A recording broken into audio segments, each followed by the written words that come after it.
Shalom, irmãos. Shalom Aleichem. Vamos então para o capítulo 37 do livro de Jó. E nesse capítulo 37 é o último capítulo em que alguém fala alguma coisa, né? Este Eliú que apareceu, né? Que a gente vê pela descrição que ele estava o tempo todo meio por ali, né? Ele termina o que ele vai falar agora nesse capítulo 37, e realmente a fala dele é diferenciada, né? Ele fala, às vezes dá a impressão que é o próprio Senhor que está falando ali, e no capítulo 38 em diante, daí Deus se revela e Deus mesmo fala a Jó, né? Mas agora estamos no capítulo 37, ele diz assim: ora, diante de tudo isso, meu coração bate mais forte e salta dentro do peito. Observa com atenção e inclina teu ouvido a compreender o trovejar da voz de Deus, o estrondo que parte da sua boca. Ele dispara seus relâmpagos e manda que eles cortem toda a extensão do céu, ordena que se dirijam velozmente para os confins da terra. Ele começa a mostrar realmente, confrontar Jó com os feitos de Deus e com a grandiosidade dos feitos de Deus, né, para confrontar as reclamações dele, a justiça dele em relação a uma vida de um ser humano que é uma coisa tão pequena, tão rala diante da grandeza de Deus, né? Logo após a luz vem o som do seu grande estrondo. Ele troveja com a sua majestosa voz. Quando a sua voz ressoa, nada pode fazê-lo voltar atrás. A voz de Deus surge maravilhosamente na imensidão, como muitos trovões. Só ele realiza obras magníficas, muito acima do nosso entendimento. É ele quem ordena a neve, cai, pois agora sobre a terra, e instrui a chuva, transforma-te em forte aguaceiro. Deus paralisa o trabalho de cada ser humano, a fim de que todos os que ele criou sejam tomados de grande amor e respeito. Os animais se dirigem para os seus abrigos e ficam nas suas tocas. Do extremo sul sai o tufão e do recanto do norte o frio. É interessante porque, assim, a maneira como ele relata os feitos de Deus, né? Hoje em dia, nós, através de estudos, nós pegamos e adequamos a leis da natureza aos feitos de Deus, né? Mas fica a pergunta que nenhum cientista responde: e quem criou as leis da natureza? A natureza obedece a leis, ela jamais é criadora, né? Então Deus fez as coisas de forma que costumeiramente e repetidamente elas acontecem, mas por causa de uma determinação de leis que Deus estabeleceu, né? E não ao contrário, né? As pessoas dizem, né, que a natureza se revolta contra o homem, que, né, o homem desobedeceu às leis da natureza. As leis não são da natureza, as leis são de Deus. A natureza simplesmente obedece às leis estabelecidas por Deus, né? Diz assim: ao sopro de Deus forma-se o gelo e as vastas águas se congelam. Do mesmo modo, carrega de umidade as nuvens e entre elas espalha seus relâmpagos.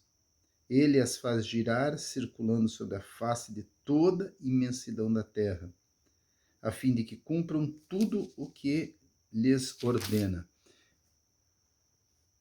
É impressionante, assim, se formos pensar no tempo em que se vivia, né? Hoje em dia é muito fácil a gente compreender como as coisas acontecem, mas naquele tempo, como que se compreendiam coisas tão grandiosas, né, que foram descobertas pela ciência ao longo dos tempos por causa de muita tecnologia, né? E se relata coisas realmente grandiosas. Quando Deus então começa a falar, os relatos são grandiosos demais para a época em que se vivia, porque depois, com o tempo, se descobriu aquilo que já estava escrito ali há milhares de anos mesmo, né? Diz assim: Deus cria as nuvens, ora para castigar os homens, ora para regar fortemente a sua terra. Ó Jó, escuta, inclina os teus ouvidos para refletir sobre as maravilhas de Deus. Porventura sabe como Deus comanda as nuvens e manda brilhar os seus relâmpagos? Sabes tu como ficam suspensas as nuvens nos céus? Essas maravilhas daquele que detém o pleno conhecimento?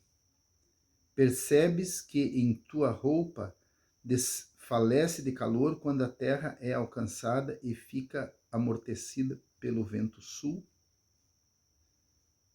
Vou ler de novo esse texto, esse versículo.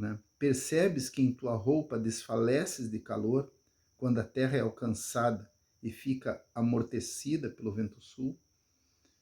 Porventura podes, como Deus, estender o firmamento, que é sólido como um enorme espelho de bronze? Como que se pode estender o firmamento?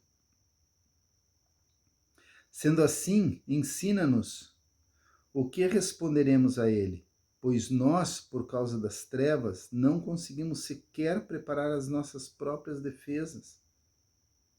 Eu não ousaria discutir com Deus, porquanto isso seria pedir que ele me destruísse.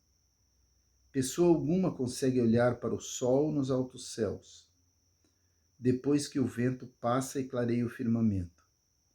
Quando está falando aqui firmamento, está falando dos céus que nós vemos, Pode ver que ele fala aqui das nuvens que pairam sobre o firmamento, e depois o vento limpa o firmamento e nós vemos claramente o sol.